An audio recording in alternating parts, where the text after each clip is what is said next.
Lecture में हम class 10 के चैप्टर नंबर 7 निर्देशांक ज्यामिति के दो मोस्ट इंपोर्टेंट क्वेश्चंस को डिस्कस करेंगे जो प्रत्येक वर्ष हर साल आपसे बोर्ड एग्जाम में पूछे जाते हैं। तो आइए क्वेश्चन नंबर 1 है कि बिंदुओं 2,3 4,1 के बीच की दूरी ज्ञात कीजिए। तो दो बिंदु दिए हैं 2,3 और एक दिया है 4,1। मान लो बिंदु ए है और ये बिंदु बी है। इन दोनों बिंदुओं के बीच क्या निकालनी है, हमें दूरी निकालनी है। तो दो बिंदुओं के बीच की दूरी के लिए इसको मानना पड़ेगा x1, इसे y1, इसे मान लेंगे x2, इसको मान लेंगे y2। और दो बिंदुओं के बीच की दूरी का सूत्र होता है x2 माइनस x1 का whole square plus y2 minus y1 का होल स्क्वायर। अब ध्यान दें, x2 का मान रखते हैं यहाँ पे 4, x1 का मान यहाँ पे 2, y2 का मान 1, y1 का मान 3। 4 में से 2 घटेंगे 2 का वर्ग, 1 में से 3 घटाएंगे -2 बचेगा तो -2 का वर्ग, 2 का वर्ग 4 -2 का वर्ग 4, 4 कितना होगा 8। अब 8 का रूट क्या आएगा, गुणनखंड करेंगे 2 गुणा 2, जोड़ने में से 2 बाहर आ जाएगा, अंदर बच जाएगा √2। तो दो बिंदुओं के बीच की दूरी कितनी आ गई, d बराबर इतने इकाई, 2√2 इकाई आ गई इन दोनों बिंदुओं के बीच की दूरी। अब हम बात करते हैं सवाल नंबर 2।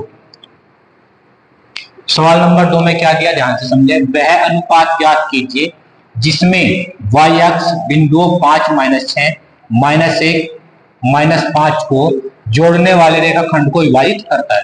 दो बिंदु को जोड़ने वाले रेखाखंड, दो बिंदु दिए हैं।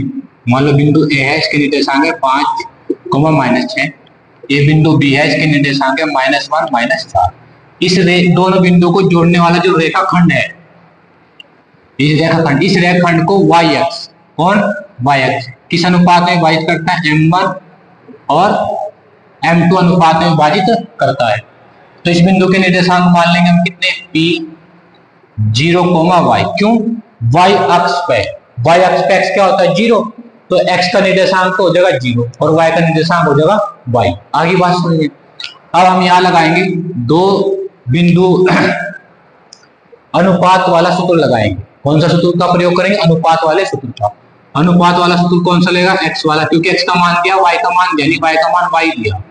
तो लगाएंगे m1 गुना x2 प्लस m2 गुना x1 बटे में m1 प्लस x का मान कितना है भाई 0, m1 का मान m1 ही है, x2 का मान -1, m2 का मान m2 और x1 का मान 5 बटे में m1 प्लस, ये भाग में गुणा में आ जाएगा 0 गुना m1 प्लस m2।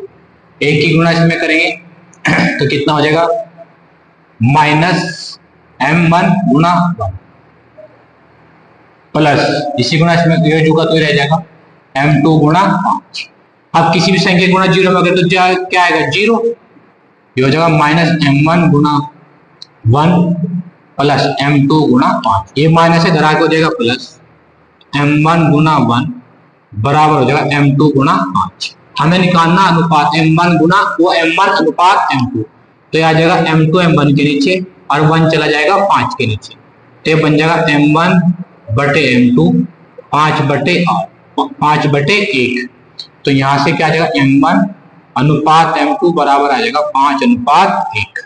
ये वेरी इंपॉर्टेंट क्वेश्चन है, क्वेश्चन मोस्ट इंपॉर्टेंट क्वेश्चन है, हर साल आता है बोर्ड एग्जाम, तो इसलिए इसे बहुत अच्छी तरीके से तैयार कर लें। ये तो आपने इस वीडियो से क्या सीखा प्लीज कमेंट करके जरूर बताएं। यदि आप चैनल पर नए हैं तो चैनल को सब्सक्राइब कीजिए ताकि आपको सभी वीडियोस का नोटिफिकेशन टाइम टू टाइम मिलता रहे। Thank you for watching this video.